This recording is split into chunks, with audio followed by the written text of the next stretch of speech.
Ewo, agbajiele m aka o. Olololo, agbajiele m aka. Hi guys, welcome back to my channel. My name is Queen and I'm popularly known as Igbo with Queen TV. And if today is your first time watching me in this channel, please don't forget to subscribe. And if you're my returning subscribers, keep watching and God bless you. In this video, I'm going to be teaching you guys simple words to use when you're sick, when you're having headache, when you're having tummy pain. I'm going to be teaching you guys the words you use in Igbo for that. Stay tuned and keep watching.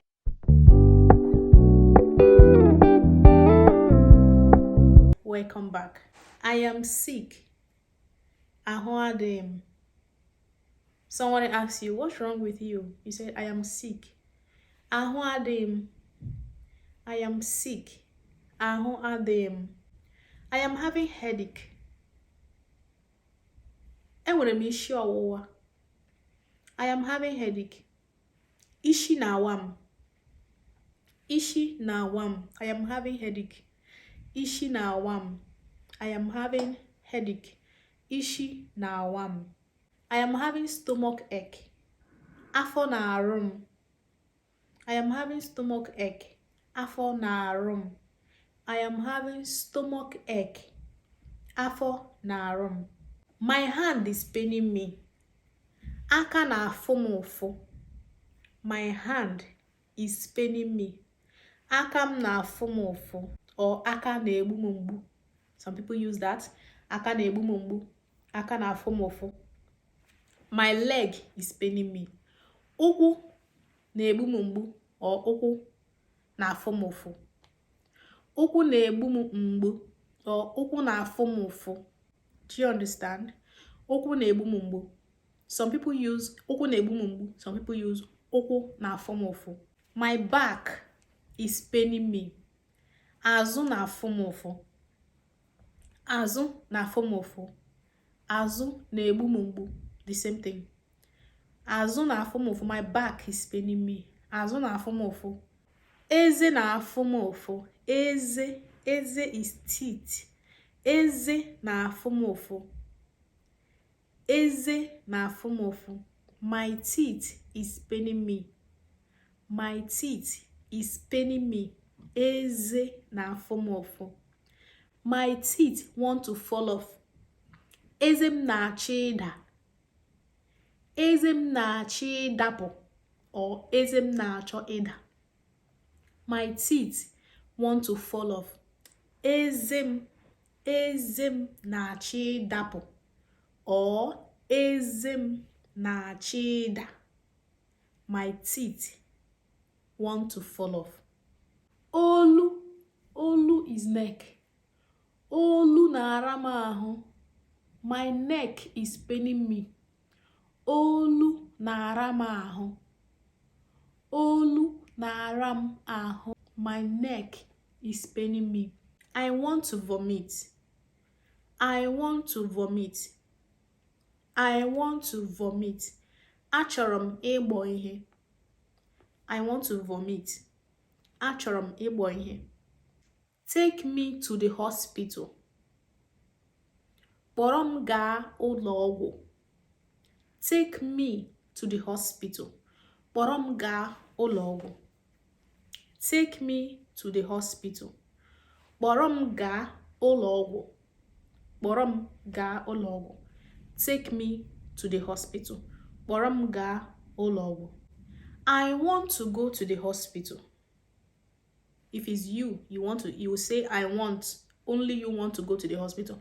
I want to go to the hospital. Achọrọ m ịga ụlọ ọgwụ. I want to go to the hospital. Achọrọ m ịga ụlọ ọgwụ. I want to go to the hospital. Achọrọ m ịga ụlọ ọgwụ. I took injection. I took injection. Agbara m ọgwụ. I took injection. Agbara m ọgwụ. I took injection. Agbara m ọgwụ. I took medication. Aṅụrụ m mkpụrụ ọgwụ.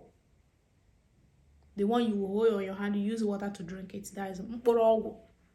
I am coughing. I am coughing. I am coughing. Ụkwara na-akwa m. I am coughing. Ụkwara na-akwa m. I am coughing. Ụkwara na-akwa m. I am having a running nose. Imi na-arị m. I am having a running nose. Imi na-arị m. Imi, nose is imi. Nose is imi. Imi na-arị m. I am having a running nose. Imi na-arị m. My blood is finished. My blood is finished. Ọbara m gwụrụ agwụ. Ọbara m agwụla. Ọbara m gwụrụ agwụ. Ọbara m gwụrụ agwụ. Ọbara m agwụla. You can say ọbara m gwụrụ agwụ or ọbara m agwụla. Those two things. You can say it like that. I have blood in my body. Enwere m ọbara. Ọbara is blood. I have blood in my body. Enwere m ọbara n'ahụ m. Enwere m ọbara n'ahụ m. Enwere m ọbara n'ahụ m. I have blood in my body. Enwere m ọbara n'ahụ m. I have cut my hand and blood is coming out. I have cut my hand and blood is coming out. Achabiele m aka m, ọbara na-apụta. I have cut my hand and there is blood coming out. I have cut my hand. I have mistakenly cut my hand and blood is coming out. Achabiele m aka m, ọbara na-apụta. Achabiele m aka m, ọbara na-apụta. Ow, I have break my hand. Ow, I have break my hand. Ewo. Ow is ewo. Ow. Ow, I have break my hand. Ewo, agbajiele m aka o. Ewo, agbajiele m aka. It's paining me. Ọ na-afụ m ụfụ. It's paining me. Ọ na-afụ m ụfụ. I am not happy. Obi adịghị m mma. I am not happy. Obi adịghị m mma.